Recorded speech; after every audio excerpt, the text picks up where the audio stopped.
Okay, so welcome back to the channel and Happy New Year's. Today we are going to be doing just a really quick cleanup on this Craftsman 3.5 inch vise. I've already done a video on the channel on this if you want to see a little bit more about that.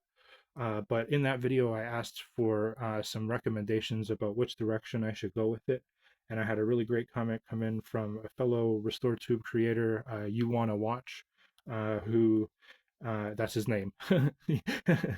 uh, he suggested that the Vice is actually in really great condition as a user Vice, and I'm gonna actually have to tend to agree with him. The only things that really need cleaning up on the Vice are the jaws and the little resurfacing on this. Everything else is just really a tidy up cleanup job. I'll show you, like, there's just little spots of rust and stuff around the edge on this, like in the little grain, and I want to try to get that up maybe a little bit. And then down in here, I've got this kind of like grease layer and a little bit of dust and stuff. And that's really the only thing that I was trying to clean up, or that I would want to get out of there before I like kind of put things back together and put a little bit of oil on things. So um, I'm basically going to use here today. This is my cleaning kit. If you want me to go into a little bit more depth than that, we can do that in another video. I just wanted to get on with the work today because I have a little time to do this. And so what we have here is just a little bit of rubbing alcohol. And I have these here, which are sold on Amazon. These are sort of non-fraying. They're sold as gun cleaning swabs. And so we're pistol cleaning. I don't know.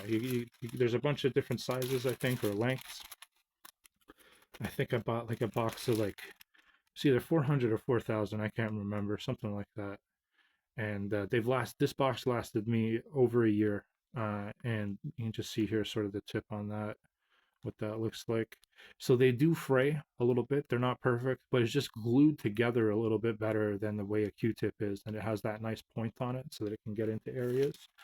And so this is all I'm going to do today, guys. This is my cleaning and restoration, the easy, low, low effort, you know. You can just get in there and clean up some of those spots that have like the worst of the rust, right? And it's not going to be perfect, you know, and the rust may still be in the little divots and stuff, and like you can go after it, like if you really want to. But as far as just tidying it up a little bit, that's all I'm doing. You get the rust, right, on your little Q-tip. You can see it frays like a little bit, and if I put more pressure on it, it would fray more than that, or if I like wet it down a lot and then really put some force into it. But just show you here, we'll just do a little swab down into the gunk. Just get some of that to come up. Really easy, really simple for cleaning into tight spaces like this. My mom loves borrowing these things for cleaning in the kitchen. I'll just let you know. Great to have. She tackles the dishwasher. So you can see, like, I'm getting all kinds of gunk out of it, right? I'm not going to subject you to the rest of it, but I'm going to spend, maybe the next 20 minutes going through everything and like going down into all the holes and making sure I've got everything clean. So I just wanted to show you that. And then the other thing that I'm going to do is just show you really quickly here. Like, I already tested this a little bit to make sure that it wasn't welding splatter on all of this, but just with a simple straight edge, right? And maybe I'll do this here. I'm going to move this just for a second. I don't want to get the crud all over my nice new cutting board. No, I'm just kidding. Like, eventually the cutting board's going to get destroyed, but just the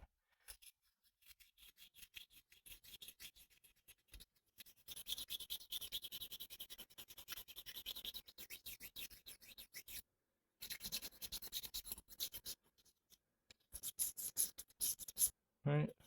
Make sure you get all the, like, I'm trying to go across two corners at the same time, or two edges at the same time, so that I'm never like gouging into anything, right? And I'm trying to hit all the corners, make sure that everything is scraped down.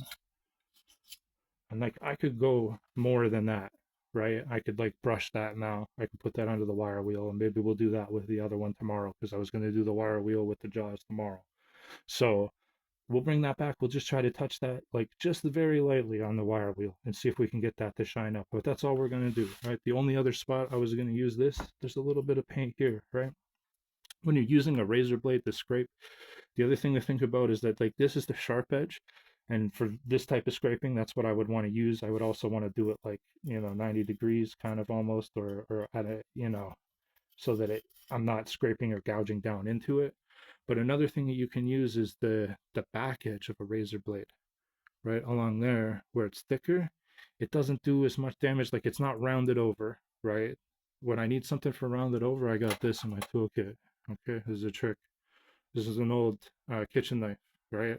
I went to the thrift store and I found one that had like a really nice, I'll try to show you, really nice rounded edge on it, right?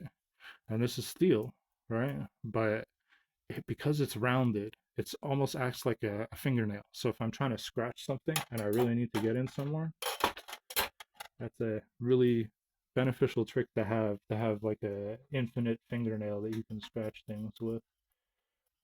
I also wanted to pick one up that's made out of brass at some point for doing work on lighter materials, but as you can see here, we're just scraping that out. I don't want to see, I don't want it to gouge it too much, Just scrape, get the paint back down to bare metal if we can, right?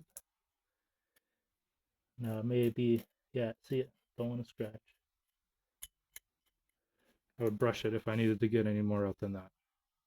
I've taken off as much as I can, right? There we go. Do it on the other edge. So those are the only two tools that I need to do like 90% of my work to get to the point where I can put things back together if I wanted to do just basic cleanup work, right?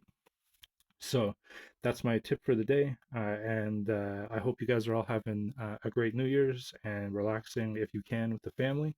And yeah, that's what I'm going to be doing today is just sitting back, relaxing, put on some music, and I'm going to clean up the rest of this with a little rubbing alcohol, and away we go. So I will catch you guys tomorrow and show you guys my wire wheel, and we'll do some more fun stuff. So have a good one, and we'll see you then.